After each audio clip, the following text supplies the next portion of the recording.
ഉറപ്പും ധൈര്യവുമുള്ളവനായിരിക്കണം.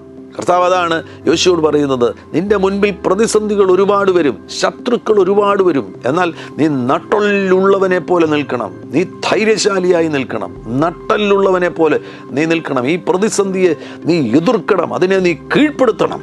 ചിലപ്പോൾ ഇങ്ങനെയുള്ളൊരു സാഹചര്യം വരുന്ന സന്ദർഭത്തിലായിരിക്കും നിങ്ങളിൽ മറഞ്ഞു കിടക്കുന്ന ചില കഴിവുകൾ ഉയർന്നു വരുന്നത്. ഒരു സാമ്പത്തിക ശൂന്യതയും വഴിയെല്ലാം അടഞ്ഞ ഒരു സാഹചര്യം വരുമ്പോൾ തനിയെ ഇരുന്ന് പ്രാർത്ഥിക്കണം. പ്രത്യേകിച്ച് വിസ്ഡം ലഭിക്കുവാൻ വേണ്ടി, ദൈവത്തിൻ്റെ ജ്ഞാനം ലഭിക്കുവാൻ, ഇതേപോലെയുള്ള സാഹചര്യങ്ങളെ അതിജീവിക്കേണ്ടതിന് വേണ്ടി ദൈവത്തിൻ്റെ ജ്ഞാനം ലഭിക്കുവാൻ വേണ്ടി അന്യഭാഷയിൽ പ്രാർത്ഥിക്കണം.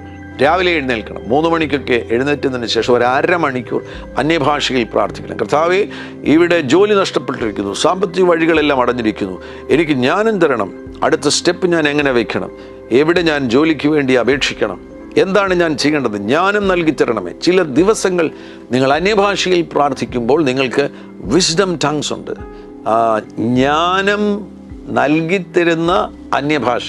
കാരണം അന്യഭാഷ തന്നെ നിങ്ങൾ അന്യഭാഷയിൽ സംസാരിക്കുമ്പോൾ ആത്മാവിൽ മർമ്മങ്ങളെ സംസാരിക്കുന്നു. മിസ്റ്ററീസ് എന്നാണ്. മിസ്റ്ററീസ് എന്ന് വെച്ച് കഴിഞ്ഞാൽ ഹിഡൻ വിസ്ഡം ഓഫ് ഗോഡ്. അതിനാൽ അന്യഭാഷയിൽ ജ്ഞാനമുണ്ട്.